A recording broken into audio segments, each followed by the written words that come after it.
അസ്സലാമു അലൈക്കും വറഹ്മത്തുള്ളാഹി. ബിസ്മില്ലാഹിർ റഹ്മാനിർ റഹീം. ഉപകാരവും ഉപദ്രവവും ചെയ്യാൻ കഴിയാത്തവയെ വിളിച്ചു പ്രാർത്ഥിക്കരുതെന്നാണ് കഴിഞ്ഞ ആയത്തിൽ പറഞ്ഞത്.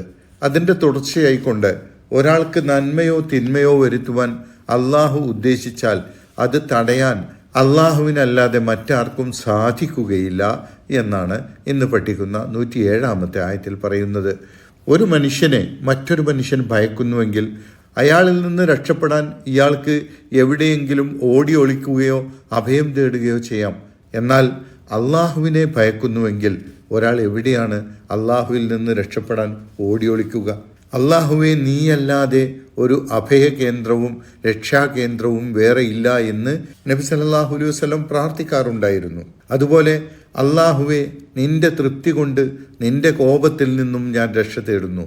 നീ പുറത്തു തരും എന്നതിൻ്റെ പേരിൽ നിന്റെ ശിക്ഷയിൽ നിന്ന് ഞാൻ നിന്നോട് രക്ഷ തേടുന്നു. ഇങ്ങനെയാണ് നബി സല്ലല്ലാഹു അലൈഹി വസല്ലം പ്രാർത്ഥിച്ചിരുന്നത്. അല്ലാതെ അല്ലാത്ത ആരുടെയെങ്കിലും ഗുണം കൊണ്ട് അള്ളാഹുവെ നീ എന്നെ രക്ഷിക്കണേ എന്നല്ല നബി സല്ലല്ലാഹു അലൈഹി വസല്ലം പ്രാർത്ഥിച്ചിരുന്നത്. അപ്പോൾ ഏകദൈവ വിശ്വാസത്തിൻ്റെ അടിസ്ഥാനം എല്ലാം അള്ളാഹുവിൻ്റെതാണെന്നും എല്ലാം സാധിക്കുന്നവൻ അള്ളാഹുവാണെന്നുമാണ്. അക്കാര്യമാണ് ഇന്നത്തെ ആയത്തിൽ പറയുന്നതിൻ്റെ ആശയം. وَإِن يَمْسَسْكَ اللَّهُ بِضُرٍّ فَلَا كَاشِفَ لَهُ إِلَّا هُوَ وَإِن يُرِدْكَ بِخَيْرٍ فَلَا رَادَّ لِفَضْلِهِ يُصِيبُ بِهِ مَن يَشَاءُ مِنْ عِبَادِهِ وَهُوَ الْغَفُورُ الرَّحِيمُ.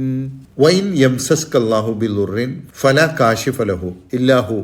അള്ളാഹു നിനക്ക് ഒരു ഉപദ്രവം ബാധിപ്പിച്ചാൽ അത് നീക്കിത്തരാൻ അള്ളാഹു അല്ലാതെ ആരുമില്ല. വഇൻ യംസസ്ക, നിനക്ക് ബാധിപ്പിച്ചാൽ അള്ളാഹു ബിലുറിൻ, ഒരു ഉപദ്രവം, ഒരു ആപത്ത്, ഫല കാശിഫലഹു, അത് നീക്കിത്തരുന്നവൻ ഇല്ല, ഇല്ലാഹു, അവനല്ലാതെ. ലുറ് എന്ന് പറഞ്ഞാൽ ആപത്ത്, ഉപദ്രവം എന്നാണല്ലോ. അത് പലവിധമുണ്ടാകാം. മനസ്സിന് പാകപ്പിഴവ് സംഭവിക്കുന്ന മാനസിക പ്രശ്നങ്ങൾ ലുറാണ്. ശരീരത്തിന് അസുഖങ്ങൾ ഉണ്ടാവുന്നത് ലുറാണ്. കുടുംബ പ്രശ്നങ്ങൾ, മക്കളെ കൊണ്ടുള്ള പരീക്ഷണം, സാമ്പത്തിക പ്രയാസങ്ങൾ, ഇതൊക്കെ ലുറുകളാണ്. ഇതൊക്കെ നീക്കിത്തരാൻ അള്ളാഹുവിനോട് മാത്രമേ പ്രാർത്ഥിക്കാവൂ. കാരണം അള്ളാഹുവാണ് അത് തരുന്നത്. അള്ളാഹുവിനെ അത് നീക്കിത്തരാനും സാധിക്കുകയുള്ളൂ. രോഗിയെ ചികിത്സിക്കാനേ ഡോക്ടർക്ക് സാധിക്കുകയുള്ളൂ. രോഗം മാറ്റുന്നത് അള്ളാഹുവാണ്. വഇൻ യുരിദ്ക ബിഖൈറിൻ ഫലാ റാദ്ദ ലിഫദ്ലിഹി. അവൻ നിനക്ക് ഒരു സൗഭാഗ്യം ഉദ്ദേശിച്ചാൽ, അള്ളാഹു നിനക്ക് ഒരു സൗഭാഗ്യം ഉദ്ദേശിച്ചാൽ അവൻ്റെ ഔദാര്യത്തെ തട്ടിക്കളയാനും ആരുമില്ല. അള്ളാഹു മനുഷ്യന് നൽകുന്ന എല്ലാവിധ സൗഭാഗ്യങ്ങളും ഇവിടെ പറഞ്ഞ ഖൈറിൽപ്പെടും.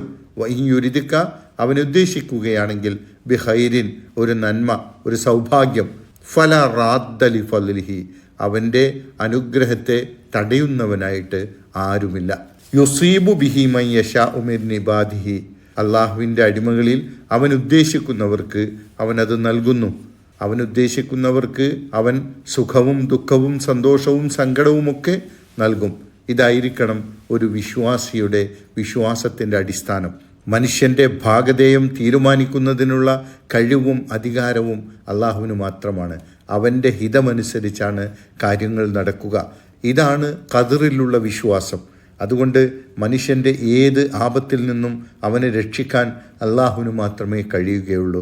നന്മ ലഭിക്കാനും തിന്മ തടയാനും പ്രാർത്ഥിക്കേണ്ടത് അള്ളാഹുവിനോട് മാത്രമാണ്. വഹുവൽ ഗഫൂറുർ റഹീം. അവൻ ഏറെ പൊറുക്കുന്നവനും കരുണാവാരിധിയുമാണ്. അള്ളാഹുവാണ് വലിയ ദൈവം. എങ്കിലും മനുഷ്യന് ആപത്തുകൾ നീക്കിത്തരാനും സൗഭാഗ്യങ്ങൾ നൽകാനും വിഗ്രഹങ്ങൾക്കും പുണ്യാത്മാക്കൾക്കും ശക്തിയുണ്ട് എന്ന് കരുതിക്കൊണ്ട് ആളുകൾ വിഗ്രഹങ്ങളെയും പുണ്യാത്മാക്കളെയും ഒക്കെ വിളിച്ച് പ്രാർത്ഥിക്കാറുണ്ടായിരുന്നു. മക്കയിലെ ബഹുദൈവ വിശ്വാസികൾ അങ്ങനെയായിരുന്നു ചെയ്തിരുന്നത്. അന്ന് മാത്രമല്ല, ഇന്നും അങ്ങനെയുണ്ട്.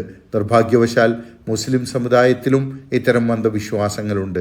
അവരോടൊക്കെയായിട്ട് പറയുകയാണ്, സംഭവിച്ചു പോയതിൽ ഖേദിച്ചു മടങ്ങുക, അള്ളാഹുവിനോട് മാത്രം പ്രാർത്ഥിക്കുക. അവൻ ഏറെ പൊറുക്കുന്നവനും കാരുണ്യവാനുമാണ് എന്നാണ് പറയുന്നത്. അള്ളാഹു സുബ്ഹാനഹു വ തആല നമ്മെ അനുഗ്രഹിക്കുമാറാകട്ടെ. അസ്സലാമു അലൈക്കും വറഹ്മത്തുള്ളാഹി വബറകാതുഹു.